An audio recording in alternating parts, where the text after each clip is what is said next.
मला असं वाटतं की मोस्ट मिसअंडरस्टूड गर्ल या शोची जर कुणी असेल तर ती तू आहेस.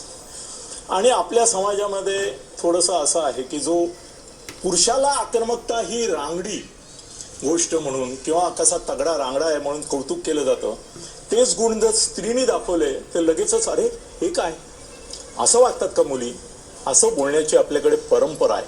मला बऱ्याच वेळा असं वाटतं की मी तुझे सगळे सीझन पाहतो आणि कौतुकाने पाहतो, तर त्यावेळेला मला असं वाटतं की अरे ही बेसिकली सुंदर आहे आणि त्या सौंदर्याच्या बळावरती लोकांची मनं आणि मतं जिंकू शकते. आणि दुसरी गोष्ट अशी आहे की तू उत्तम मदारी आहेस आणि हे तुला खूप छान माहिती आहे. फक्त तू माकडं बदलतेस याच्याबद्दल लोकांच्या मनामध्ये जरा थोडंसं एक पूर्वग्रह आहे की असं कसं, हिची माकडं बदलतात कशी. पण एक कौतुक आहे तुझं, माकड बदललं तरी माकड तुझ्याच इशाऱ्यावर वागतं, दॅट इज ग्रेट.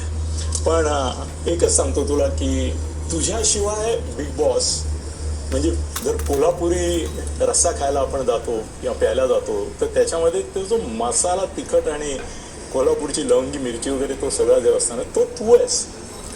तुझ्याशिवाय आम्ही बिग बॉस कल्पना नाही करू शकत. यानंतर मी जाणार आहे